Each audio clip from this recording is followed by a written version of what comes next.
Right, I'm here with Melissa, a brand new candidate for the election, standing in the West. So I'm my second Westie in a row that I've interviewed. So hopefully I'll track down all the Easties eventually. But we'll deal with the Westies at the moment. We'll get round to my side of the river later. Now, normally you haven't done one of these before, but normally I ask, why should people vote for you, right? Which is a pretty general question and lets you go for it. But this time I want to put same question, but with a focus more on cycling. So why should people vote for you, and incorporate into that, what are your cycling policies? What are the main things you'd be looking at attempting to accomplish? Because you have to do something as part of a council, but so what would you be attempting to get done regarding making cycling more interesting to more people? Because at the moment, you've got to admit, yes, there's a lot of cyclists, but there's a lot of people on driving cars that the only reason they haven't got on a bike is because they're scared to be on the road at the moment. And you're probably relatively comfortable. I literally don't give a shit. I'm as comfortable as hell because I've been doing it for 45 years, so I'm chilled about it. But a lot of people aren't confident to take the lane, make sure the cars know they're there, make sure the cars know this is how it's going to go for my safety. If you don't like it, I don't care. Most people are, I've got to hide in the gutter or something like this. So what do you think, what's your ideas on what council can accomplish, and you sitting on council can push council in a particular direction? Because they're going to need a shove. They're doing well, but they'll need a shove. They need to move a little bit faster, I think, on certain issues. Well, so thank you for having me here. I'm really glad to be here. And it's a huge question, so I think we'll have to break it down into a lot of different things. And I think, what you bring up in terms of some people aren't comfortable cycling is really valid, because when we look at a group of people in a city, you usually have about maybe 10% who are just confident, you and me, basically willing to cycle under any conditions. We know how to do it in a safe way. I know some people use the word like aggressive cycling, but I prefer to call it assertive cycling. Yeah, that's a better term. Because you're not showing aggression towards anyone or disdain towards anyone. You're just doing what you know you're entitled to do to keep yourself safe. And then you have the majority of people who are, I think they call it interested but concerned. So these are, families, young kids, people who aren't as confident, maybe people with disabilities who don't feel as confident as you or I to just go on and do those sorts of things. And then, of course, you have a subset of people who are just never going to cycle. Yeah. I've got a mate like that. Yeah. If you ever saw him on a bike, you go, he's probably about to die or something, because you wouldn't catch him on a bike. Yeah. I reckon even hypnosis wouldn't get him on a bike. Just are never going to go for it, and that's fine, because we can still target that majority of people, like 60 to 70% of people who would do it if they felt safe in doing it.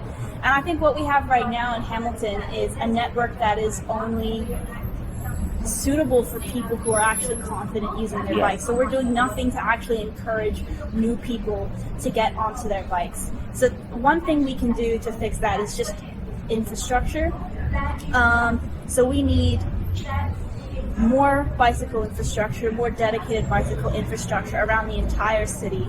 And when I say dedicated bicycle infrastructure, I mean things like separated cycle paths, mostly. At the moment, we have a network of mostly painted bicycle paths. Yeah. Which, while they do designate a part of the road for us to use, they're not always in an actual safe place on the road, and they also don't stop drivers from driving through them or parking on them or doing anything that would affect our safety. That's the good thing about the alterations I made around the university. Yeah. That's actually really got a road there the other day for the first time. Oh, I love it. When it's finished, it'll be really good. At the moment, it's reasonably They're still good. working But on some I had to parts go of back it. onto the road at one point. But yeah, that's actually, I like the style of that. Because it gives, what I really like about that path as well is that it has a separation between cyclists and pedestrians as well. Because I generally think that, cyclists shouldn't share with the road or the space with pedestrians for exactly the same reason that cyclists shouldn't share the space with cars. Sorry. Yeah. Because the speed differential, the difference in speed, can be significantly high and cause serious injury. So it can hurt people if you're not doing it properly. Yeah, which is why I ride differently if I'm on one of those shared pathways and I see pedestrians. Yeah, and I'll I do be as slowing well. down, and I always slow down. This is the thing that irritates me with cars. When I go past a pedestrian, I always let them know I'm there, Yeah. and I go past them at just above their walking pace. Yeah, Until I'm past them, then I'm off again. absolutely. If I go down the rail trail and there's no one walking down there, I'm hitting that at 35, 40 k's an hour often going down there. Yeah, and I see someone in the distance and I and go, you slow down. and you let I them just know you're coast. there. Yeah. Yep. Go and then do your overtake. And I do that as well. And I think it's an important part of courtesy that if you're the road user who has the capability of doing harm, then you're the one who has to take responsibility. Yeah. And ride or drive in a way that's safe. Because that's what I do when I'm driving as well. My only exception to this was a couple of terms back when I snuck up behind our then mayor, who was walking along. Him and one of the councillors walking along. I blasted my air horn right behind him, scared the crap out of him. That was hilarious. But Maybe not ideal, but it is a little funny. I wouldn't do that to a normal person. I only did it because they knew. As soon as they turned around, they knew who it was and had a bit of a laugh. And once their heart rate came back down. Yeah. So that's why I really appreciate that there is that like separated space. Yeah. And that is really, I think, world class like level infrastructure there. And I mean, there are some improvements that need to be made onto that specific. Yeah, we can always cycle pick area. holes in some of this, but I'm so glad that it's there, and it connects up to the the Waitangi Drive shared cycleway, which is also just excellent. Yeah. Have you seen what they're doing in some of the new suburbs? Whereabouts?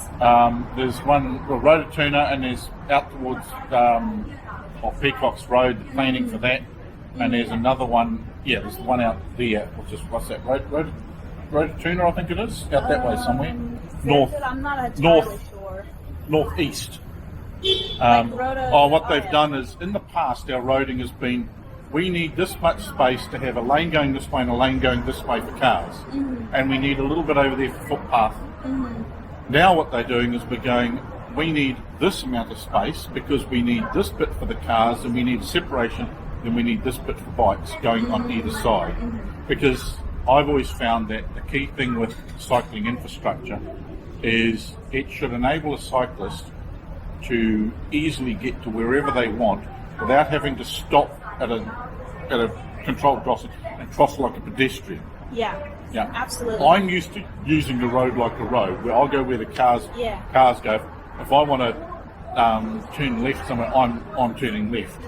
I'm not having to cross the road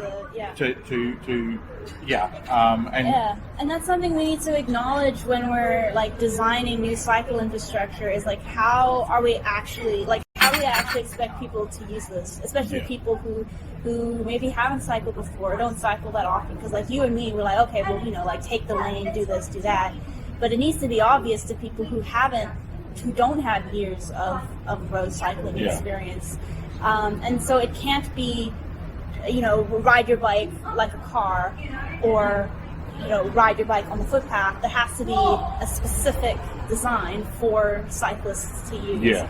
And I do like the Ward Street redesign, and they have a traffic light on the Anglesey Road side. And the Bryce Street one's quite that good. is specifically for cyclists. So Yeah. a whole light cycle just for us to cross the road, and that I think is something that is. And there's one up useful. here on Victoria Street as well, going onto the bridge. Yeah, I usually turn left onto the bridge, so I haven't had the chance to use the right turning one yet. My only complaint is that you have to push a button. Oh, actually, you don't. Which- If you've got a normal bike that isn't full of carbon, you can actually, so long as you're sitting on top of the little painted picture. If you look at where the button is and the little red, Is this on Ward Street or on this one? this one here, all of them. Okay. If you look at it and the little dot beside the button goes red, it's picked you up. The only time you need to press the button is if you pull up to it and you look and it doesn't go red, then you need to press it. I've not had that problem. I had no idea, but okay. I've never had the lights trip for me. There is a good example of them putting something in Yeah. and not explaining not well being how it obvious works. how it works. Yeah. See, that's Yes, the I other. don't know everything clearly. That's the other thing with infrastructure. When they go putting this infrastructure in, I think they really need to have the people at the top who are deciding where and planning stuff need to ride bikes, or at least be sent out to ride it. When they On think their they've designed it, go out and ride the area and talk to, I think personally they should be talking to long-time bike riders, not just groups, representative groups, but individual bike riders that ride a lot and have been doing it for a long time, so that they can go, is this going to work? Because there's a couple of problems with this one up here if you've got a trailer. Fine if you don't have a trailer. I've been talking to council, they're going to make some changes to it, and we're talking about that, plus the separated cycleways. One of the problems with those is, Sometimes unlike they're not very wide, are the they? blocks are too close together, right? Which in some places, in other cities, the blocks are further apart, and you need enough space. So if the cycleway is blocked, to be able to pull out and go around that and come back in. Unfortunately, with the one approaching this bridge, the gap's really tiny, and you can't easily do that. You have to literally slow down, stop, wiggle your bike through, and get around and go back. Same as the bit where you're saying if you turn left and you come onto the bridge, Yeah. right?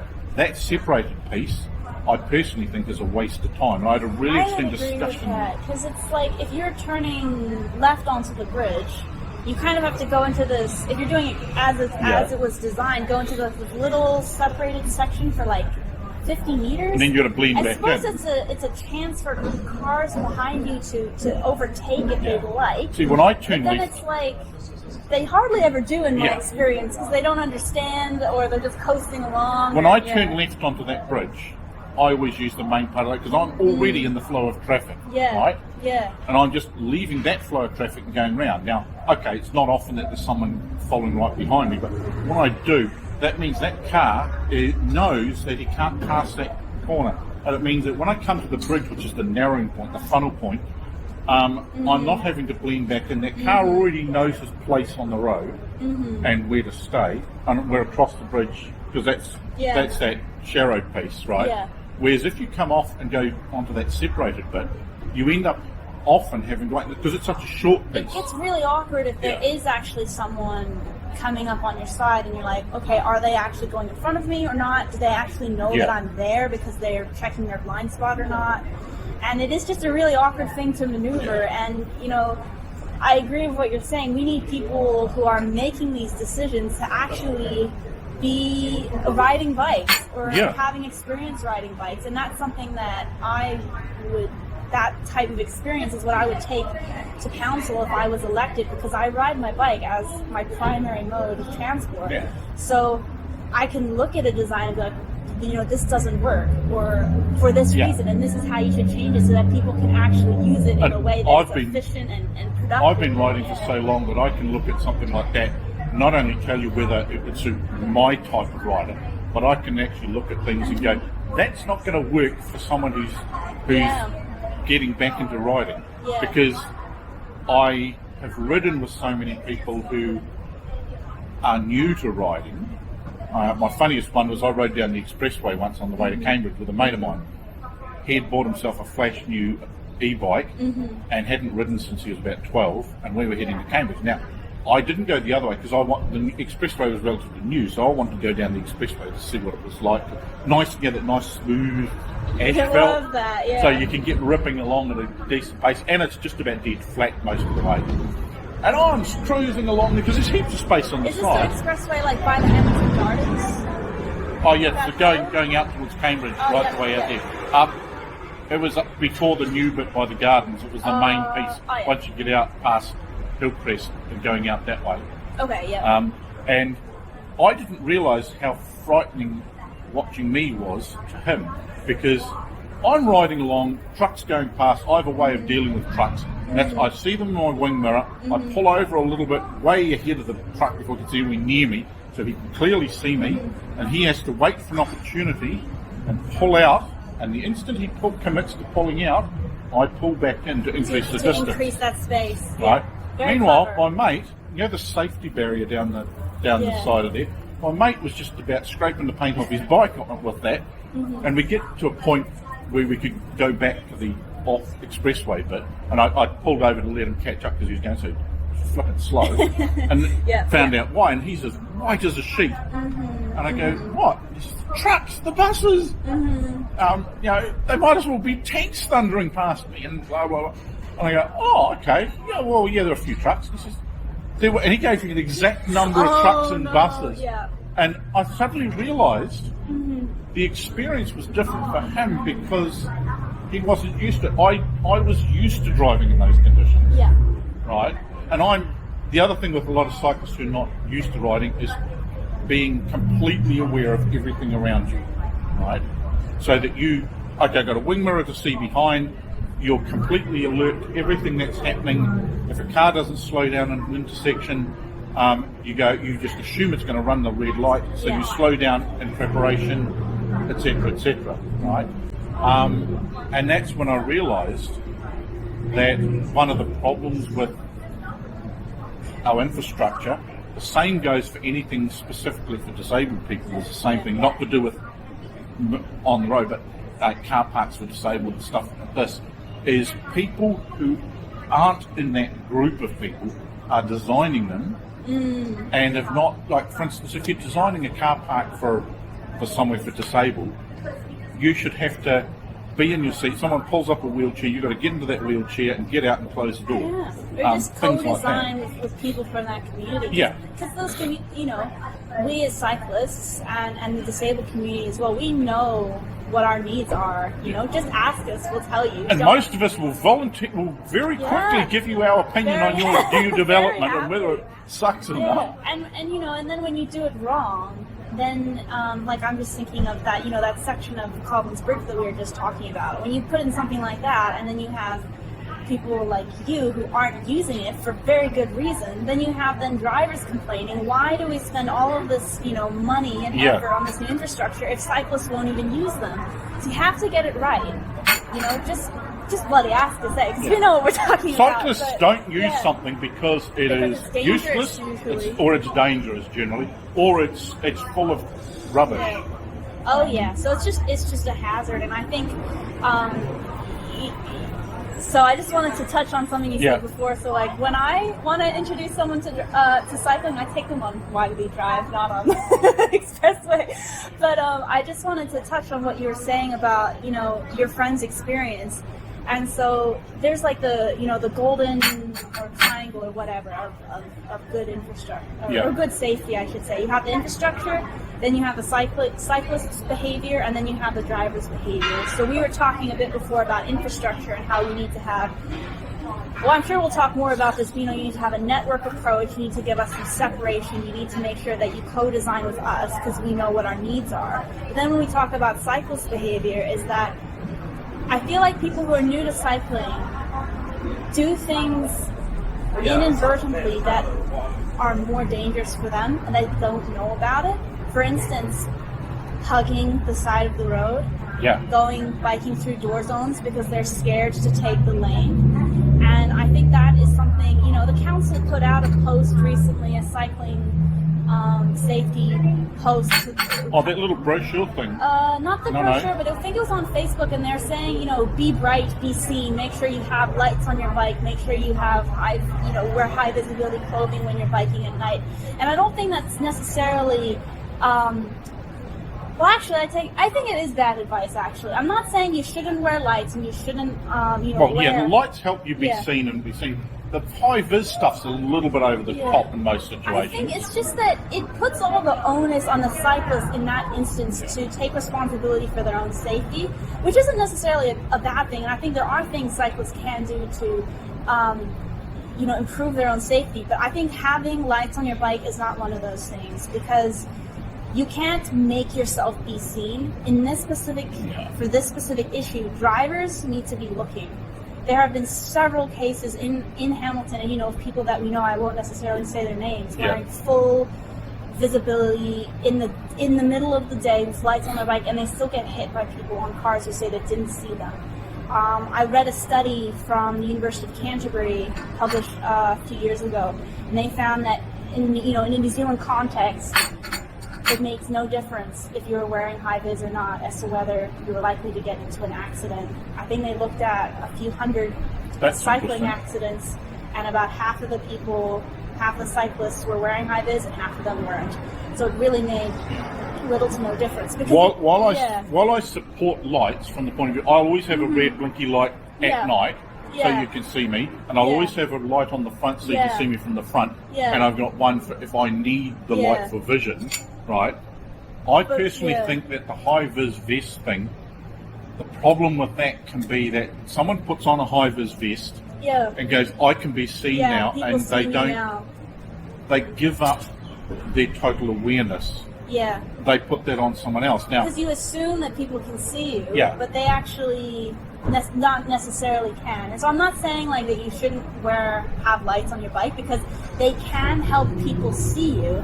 But I just think it's poor advice to say you need to do this to be safe, because the thing that makes you safe is people looking out for you. Yeah. And I am leading into something else. I don't want it to just Yeah. be about like lights and etc. But like things that actually improve your safety as a cyclist is, for example, taking the lane, correct positioning, because that can actually also aid drivers in being able to see you. That's something I know that you and I feel confident in doing, but new cyclists have very low confidence in being able to take the lane. I'm thinking especially like along Victoria Street, which we're sitting beside Yeah. right now.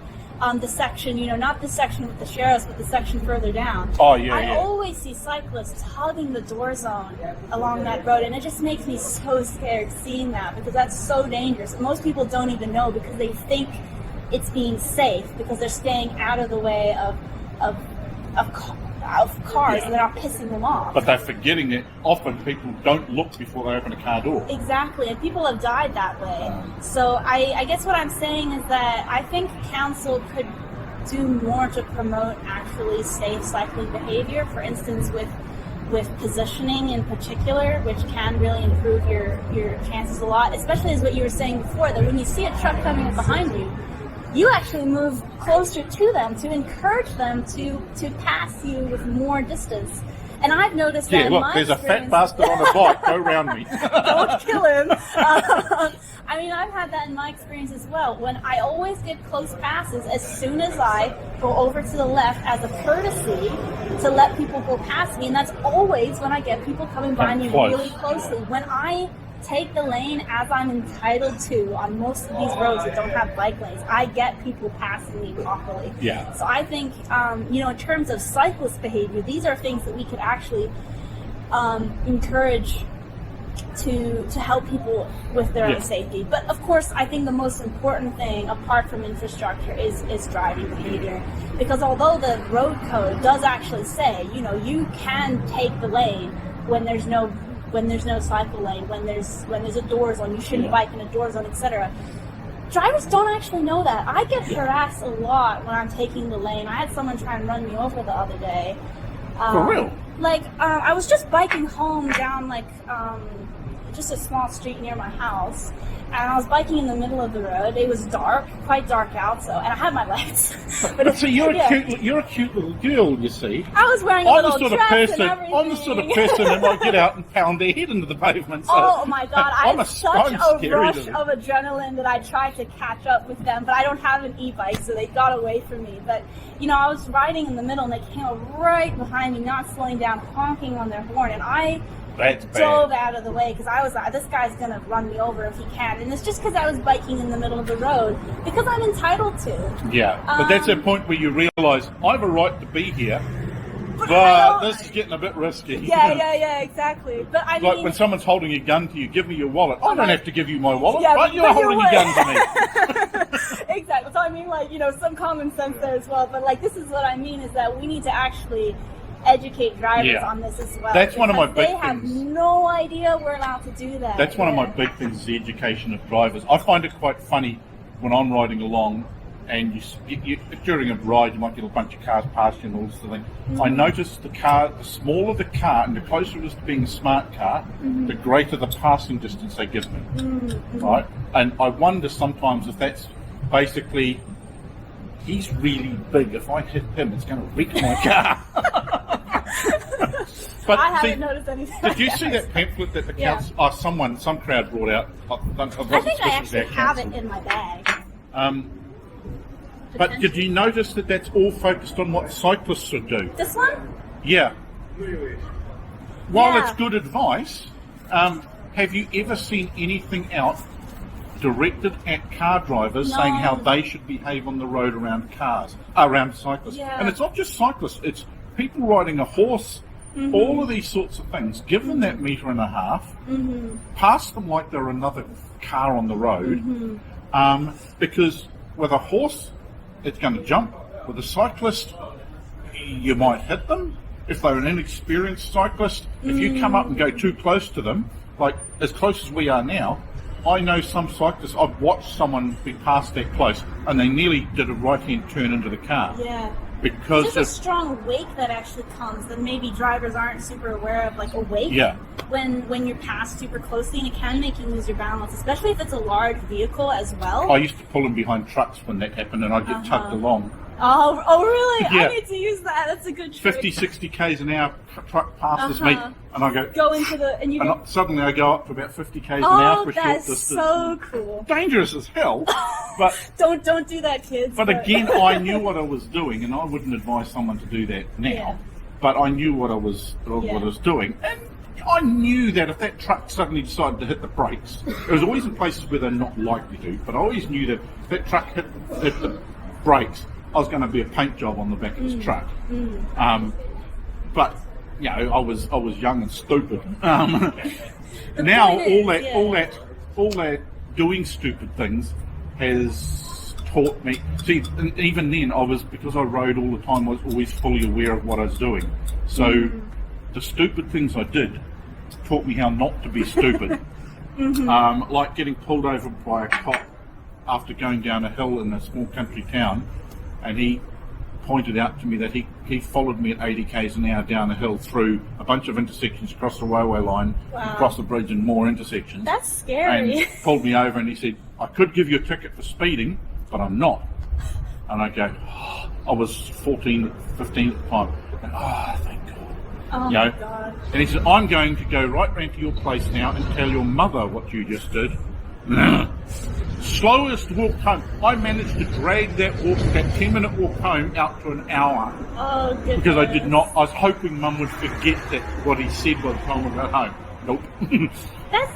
You were going at 80k. That's so. I was going down, the hill at the end of Ellicott Road, just past Fraser High School. Oh, yeah. I was going down that, and I think I got up to like 50 k's an hour, and I was terrified. I cannot imagine going. When that I come over quickly. the rise of that hill, I look down and see how much traffic there is. And if there's zero traffic on the road, I'll go down that without even touching the brakes. You're scaring me. And so this is the thing, certain intersections, you can see down them. And I'll go, oh yeah, I know what speed I can take a corner at, and I'll maybe slow down just enough to take the corner. Right, and I go, nothing's coming around the corner. Because hills are kind of good for that, because you don't have to put so much effort into getting up to a nice. I lived on a steep Yeah. a house on a yeah. steep driveway on Queen's Ave, and fortunately there was a point in the driveway you could see quite a distance down the road, right, when there was no cars parked. If I came down there and at that point I couldn't see cars in a particular zone, I could take that corner coming off the drive and turning right. I could do that at about 40 k's an hour. Right, and I'd actually have to. If I was turning left then to go into Frankton, I could get round the driveway, down around the left-hand corner, which technically had a give way sign. But if there's no traffic coming down Lake Road, go round, and I could get all the way into Frankton without having had to pedal once. That's so good. That's a life hack. Part of right there. it's like 5 o'clock taking traffic. advantage of your route. I quite enjoy 5 o'clock traffic, rush hour traffic, because That's a bit it of works a a part of my brain that Schadenfreude or likes. something. Hey, like It's being that able to go past totally everyone. switched on, fully alert, buzzing. The adrenaline gets up, But I always make sure that when I'm cycling with others, to say, do not use what I do as a guide when we're riding. Think for yourself, because my thought pattern is the width of my handlebars and the length of my bike. Right? That's all I'm accounting for. I'm not accounting for the person following me. So when I go through an intersection, it's safe, right? Yeah. For me. Yeah. There are times when I have to reprogram my mind when I'm with others to keep that in mind. So group rides, like we've been on a couple of group rides, Yeah. same ones. I find I've had it's to just do that as well. dawdling along Sometimes because it's a bit, there are times when I would have gone round a roundabout or done whatever, and because it's a group ride and you've got to set a good example and you're not ripping along at a reasonable Yeah. speed, you're riding differently. Plus, you're also keeping an eye out for the inexperienced riders. Like, if I know they're an inexperienced rider, I'll always ride slightly out from them. Right? I do that as well when I'm riding with others. I'll ride on their outside, especially for on the Even road, if I'm behind them, to I'll ride protect- just a little yeah, bit yeah, out. just to give them some space. It makes it, because I know you can see me, even when I'm wearing this dark colour Yeah. during daylight. If you can't see me, you're probably You legally probably blind. shouldn't be driving. But see, that's the other thing is, what would you think about this as an idea for council? Yeah. Whether you get in or not, is the idea of having council. They could work in conjunction with other groups like River Riders and Electrify and other things to do some sort of ongoing education. I know they've done little rides where you come to the park and go for a bit of a ride round if you're Yeah, inexperienced, but get experienced riders along with inexperienced riders and teach by example how to deal with different situations and what's important. The things like staying completely alert and you're riding along like this, remembering that you don't just look there, you've got to make sure that your brain's taking in this. Looking down at your wing mirror if you've got one, looking over your shoulder occasionally, make sure you know where everything is while you're riding along. Because if you're riding with me, I shouldn't be able to come up and slap you on the shoulder without you knowing about it. Right? If I can slap you on the shoulder Yeah. and you're surprised, that means you weren't paying attention. Yeah. Yeah. And I think mean, council could do a lot to teach a lot of this thing, or at least make it available so that people can come along. And I don't mean just two or three times a year. I Yeah. mean on a semi-regular basis. And it can be work in conjunction with exploring new infrastructure and things like that as well. I think that's a brilliant idea. Actually, I think the council might have a work program like that in place, but I think it might be focused at schools and sort of like young students, sort of road skills. But I think an ongoing education program for cyclists with the stuff like in here, with like actually taking the lane and how to position yourself and indicating and all of that good stuff that people don't normally do because they feel like it's dangerous would be really good. But I think it needs to go in conjunction with a change in culture and attitude from our drivers. Because sure, you can tell every cyclist in the city like you should take the lane, etc. But if drivers don't know that, and they're not used to it, and they're not used to it, it's going to be tricky. So I think it's it's all those things. Plus, there's a together big that I was difference. talking You about, as a new cyclist being told you can do something, and then doing it by yourself. Yeah. Completely different than when you're with someone else Yeah. who helps boost your confidence. And Yeah, and I mean, people don't feel like it's safe. It's a hard thing to teach to people. And I've had this conversation with my friends and family. They're like, "Why are you riding so far out? You're gonna piss people off." And I'm like, "Why are you riding right next to the door? Someone's gonna hit you." And so I think it's really all those things together. We can't just focus on educating cyclists on the right thing to do. I think it really needs to be focused on drivers because ultimately cycling is not dangerous. Yeah. It's the way that we are forced to cycle that is dangerous I in would- a road environment. one thing with I would drivers. love Yeah. with people doing a driver's test, the crowd testing them should arrange for a bunch of cyclists to be out on the road so that they've got to go past these That would be a cyclists. good job for you, eh? Because you imagine if because this is where a lot of the driving habits stem from, is that person who gets their license. Because there was a study I read a while back that said that if drivers had to sit their test again without any warning, they said, "Okay, I'm testing you on your driving skills," right? Most of them would fail on at least 2 points on the road. And I think if you fail 2 points, then you fail your test, don't you? Yeah. They'll be pretty basic things like, for instance, today on the way here, Yeah. two people ran red at the same intersection. 2 people ran a red light. 3 people ran the orange light, Yeah. and a lot of drivers forget the actual rule around the Yeah, orange you need light. to slow down. You need and to slow down if and you stop can. if it's feasible. The only time you should ever go through an orange light is if it changes to orange as you hit that intersection, right? Yeah. And it would to stop, you would need to slam on the brakes. Yeah. If you can come to a stop, then you you're supposed should, to. absolutely. But Many the other people- thing, yeah. when you're talking about these lessons and stuff, there's a lot done for kids and stuff. Yeah. The interesting thing is that thanks to e-bikes, there's a lot of older people riding Yeah. now. Because there are a lot of people that are not incapacitated enough for a mobility scooter or any of those sorts of things. They're still fit and able. And it's just that due to age and various body wearing out, a normal bike riding uphill is going to be a mission for them and things like this. And I've seen from the bike shop just up the road here, there's been an increase in people both hiring for a ride and buying electric bikes, and that age group is the other side, the my side of 40 Yeah. onwards. In fact, there's quite a large number that are 50, 60 plus buying e-bikes as a way to get around without having to use the car all the time. Whereas a lot of Yeah, the younger it's really- ones tend towards the non-e-bikes, things like that. But the use of e-bikes, because of what you can do with them and how far you can get and all this sort of thing. So this is where the education needs to shift. Well, not so much shift, but include adults as well as kids. It's good that it's been done for Absolutely, kids yeah. because kids are stupid and Well, kids they need ride to, like need to idiots most of learn the need to time. learn the road rules. Yeah, They and- wouldn't be familiar with them as you would expect an adult to Yeah, be. familiar it's with like them. teaching a kid to cross the road. If you Yeah. don't teach a kid to cross the road properly, Yeah. they will get hit by a car at some point, Yeah. right? Although you would hope that drivers are being responsible and looking out, and if they can see a kid about to cross the road, aren't going to fuck it But up, kids' speed up. perception of things is completely messed up. Yeah. Most of the dumb things I did as a kid was because my perception of what was dangerous was probably completely messed up. Yeah, you think you're invincible when you're. There's things I look back on from when I was a kid, I look at now and I go, How did I wouldn't get do through that. that? Right? Even if I was as fit as then, I wouldn't take that chance again.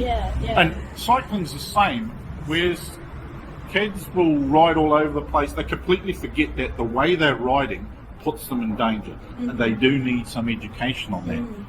And that's more to Yeah, absolutely. dial back some of their adventurism, whereas with the adults, Yeah, especially these e-bike yeah. riders, they're needing to boost their adventurism up a bit and Yeah, get them a little bit more absolutely. adventurous. And I think on that point of kids being adventurous, let's say, we have to recognize that when we have poor infrastructure that is dangerous and risky to use, then the majority of people who are going to use that system are going to be people who are either comfortable with that risk or are risk-seeking Yeah. type of people. So I guess that would be my message to some of the drivers around Hamilton is that if you're saying like, why should we be encouraging cyclists? They're all, doing this dangerous stuff and weaving in around. I see these kids acting like this and acting like that.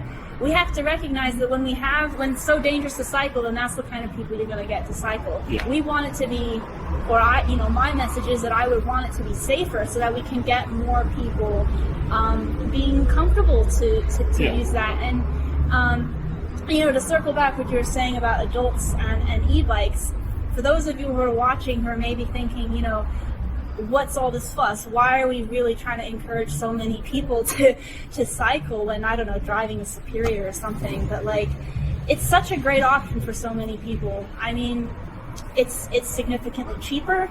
It improves your health a lot. You'd be surprised how much faster you can actually get somewhere on a bicycle than in a car, especially when you don't Yeah. need to look for parking.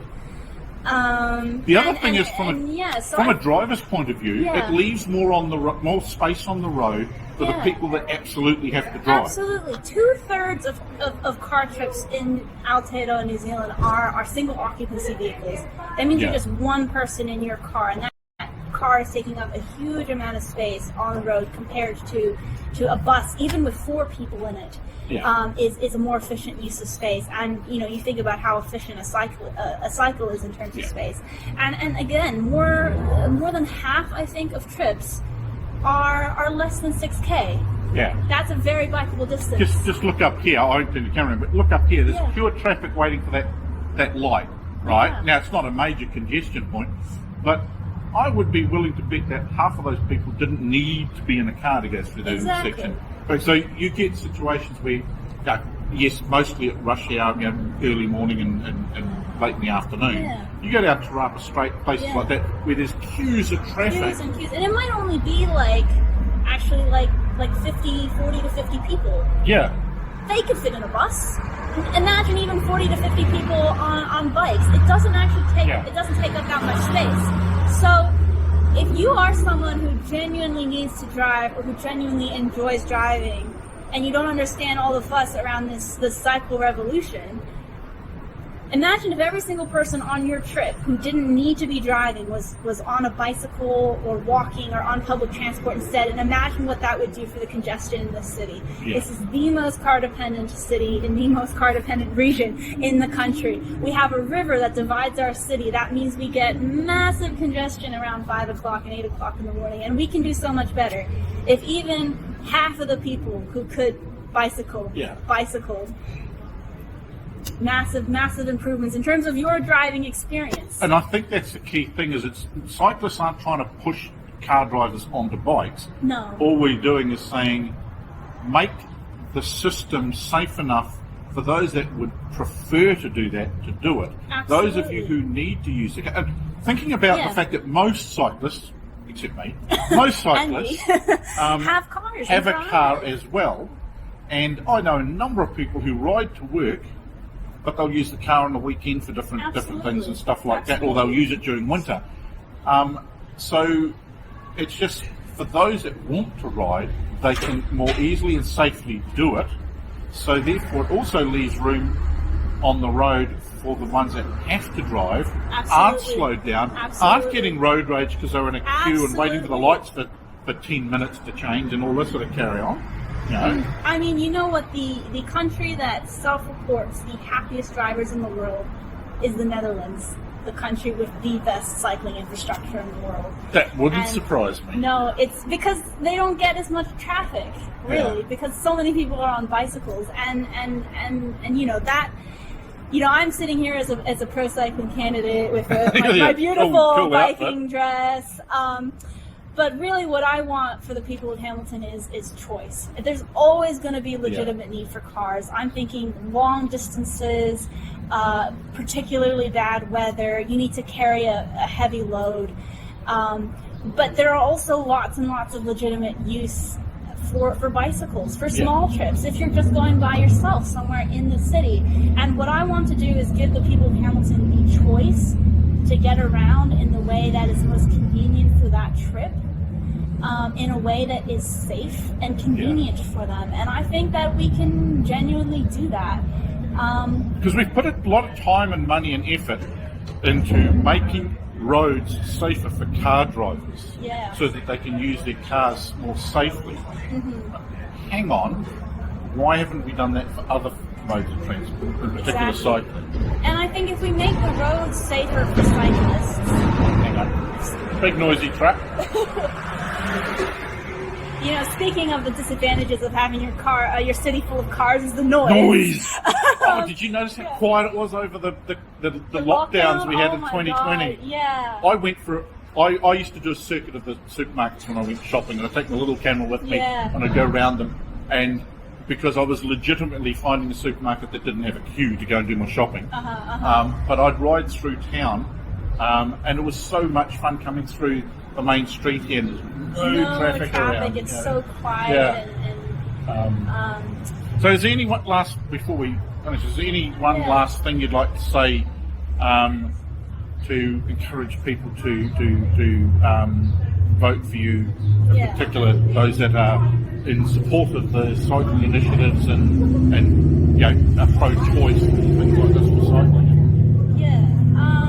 well, you know, thanks for watching through to the end of the interview.